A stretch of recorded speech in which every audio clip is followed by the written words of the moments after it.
What's going on, everyone? Welcome back to Moonbuilt Garage. Today, I thought I would just give a quick rundown as to what's been done to the interior of this thing so far. Don't mind the missing door. Keep watching.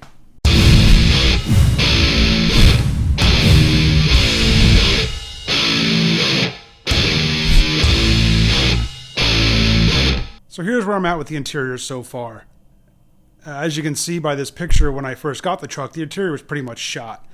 The heater core was leaking, so that rusted out the passenger side floorboard. And when I took the windshield out to remove the dash, I actually found that the windshield seal was leaking. So that pretty much was what rusted out the driver's side floor. So I cut out the old floorboards and actually ordered some pre-stamped floors. And I used what I cut out as a template to cut the new floorboards to shape. Got everything welded in. And then I ended up using Eastwood's X-Mat to line I actually did the entire firewall. You can see some of it there. I actually did the entire firewall and underneath the entire floor before putting the carpet in. But before I actually did the X-Mat, I had decided to run a ratchet shifter in here. So there it is there. But I had to build a mount for it. So you can kind of see it down in there. I actually just took some angle iron, measured the mounting holes for the shifter, and ended up mounting that shifter right there. And then I just welded those to the floorboard. So then I did the X-Mat, and then when I got the new carpet, I had to cut the carpet around that mount. Now I'm going to be building a center console, and when I do, I'll be including a video. I also built, and you can't really see it. Let me kind of see. You can't really see it on the back wall. I actually just took some fiberboard and covered it with some black automotive upholstery and built a rear panel. And I ended up attaching that to the rear wall with click studs. We use those in the aircraft industry. I can get them from companies like Aircraft Spruce. And they're just threaded studs that then you use their click bond. Basically, it's like an epoxy adhesive that we use, and we mounted it. You can kind of see the stud right there. So those are actually, so that stud is actually epoxy to the back wall. I actually have 3 on each side, and then the rear panel mounts to it. I also lined the entire back here with some of that X-Mat up inside behind the door jamb. I'm eventually going to probably mount like some 6x9 speakers back there or something, but I wanted to get the sound deadener. I replaced, let's see, what else? Since this has buckets, the original seat belts in here were just lap belts from when this thing was originally a bench seat. So I bought new seat belts, shoulder harnesses, and I actually found a RAM charger, I think it was, in a pick and pull, but I wasn't able to get the mounts out for the retract on the seatbelt there. So I actually had to build my own. You can see the 2 screws there. I still got to take those out and countersink those heads a little bit better. But let me get a screwdriver and I'll show you the mount that I made.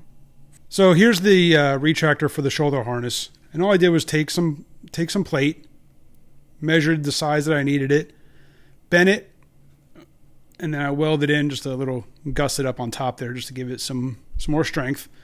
Mounted the shoulder harness to it, and then I drilled and tapped a couple of holes there. And then that just screws to the inside of the door jamb. Let's see, what else? There's a bypass. These old Dodges have an amp meter instead of a voltmeter, and all the power passes through the dash wiring harness through that amp meter, and they have a tendency to fail over time. I mean, the thing is 40-something years old. So I actually did the amp meter bypass, and there's more to that I'll include when I do a video on the wiring of this truck. I was able to find through pick and pulls or a couple parts I had to order, but I replaced the pedals, brake rubber. I actually had to take the whole emergency brake assembly out, cleaned it up. That's all working now.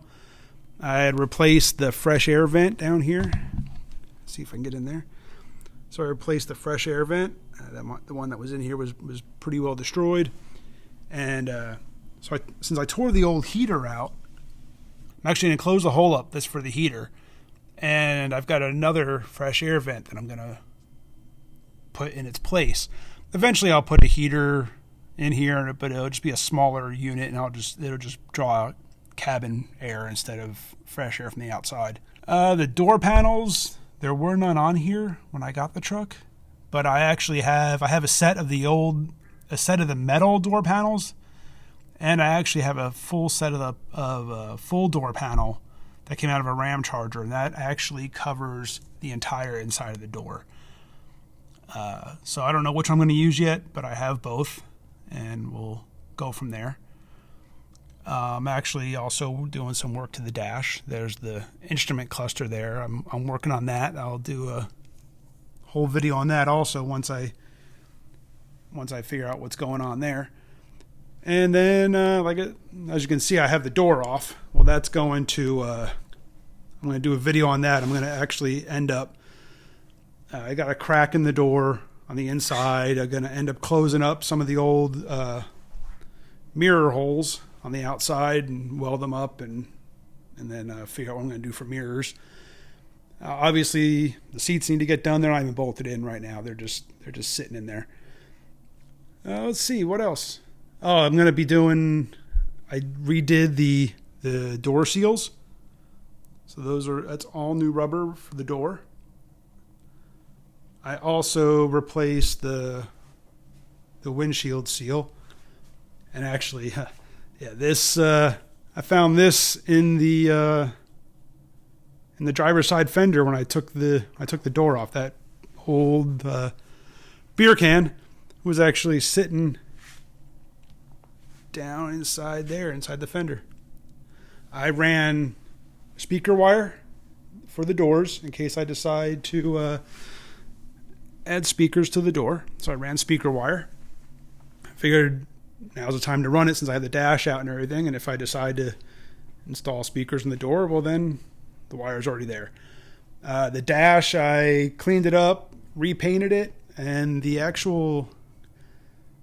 enclosure or the plastic piece for the gauge cluster, that was pretty well beat up. Had a bunch of holes in it, which was all kinds of dry rotted.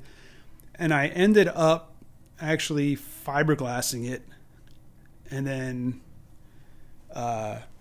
using body filler on the outside. Actually, let's go over there and I'll show you what I did. So here's the enclosure for the gauge cluster.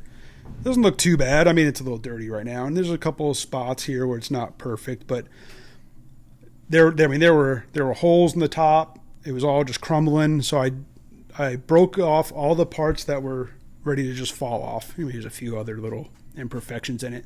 I'll go on to the other side to show you. But I ended up, I found the texture that's on here, the spray texture, is actually dash texture. I forget where I ordered it from. I'll have to see if I can find that information. But once I got the whole thing redone, then I just sprayed that on there, and it, has a texture to it, and it, almost looks like a relatively new dash piece. And these things are expensive. You try to buy these, online from eBay or whatever. These things tend to be pretty expensive, and they're usually pretty beat up. But I was able to. I'll show you from the other side what I did to the inside. It's actually pretty funny. They're the steel door panels, one set that I have. I actually have the set for the Ram Charger also, and that's an extra floor panel I bought because I thought I messed one of them up, so I ordered another one just in case. So there's the inside of the gauge cluster. So what I did was I tore everything out, and then I fiberglassed the inside. And what I did was those are actually paint mixing sticks that I embedded into the resin just to kind of give it some more structure, give it a little more rigidity to it, just kind of help hold it all in place while everything's set up. And it really helped. And then I was going to fiberglass the outside of it, but the fiberglass for some reason wouldn't hold to that plastic. I tried sanding it to give it some tooth. It just wouldn't hold. It peeled right off. So I ended up bondoing the outside of it, just used some body filler and was able to fill in all the holes, and obviously I had the fiberglass on the backside, so that created that. The Bondo had a backing with that fiberglass to hold on to, and then I just, like I said, then I sprayed it with that texture, and then I just painted the dash. So that's try to think if there's anything else really that I did on the interior. That's really about it. It's really about where we're at. All right, so there you have it. That's where I'm at with the interior so far. Like I said, as going forward, as I continue to work on this thing, I'll include some more videos. Like I said, I have to design a center console. So once I get that kind of laid out and decide how I want that thing to look, then I will include a video as we build that center console.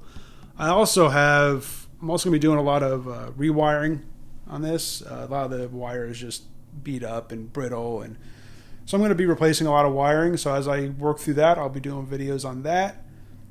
I'm also going to be doing a lot of work to the doors. I guess as you can see, I have the driver's side door off right now, so I'm getting ready to start tearing into that, just cleaning everything up, just so everything works better, and adding some probably some sound deadener to that, probably some more of that Eastwood X mat or something like that. But obviously there'll be videos for that. So hope you keep watching, subscribe, hit the bell button so you get notified when I get some of these new videos up. And let's just keep working and have some fun on this thing. Thanks for watching.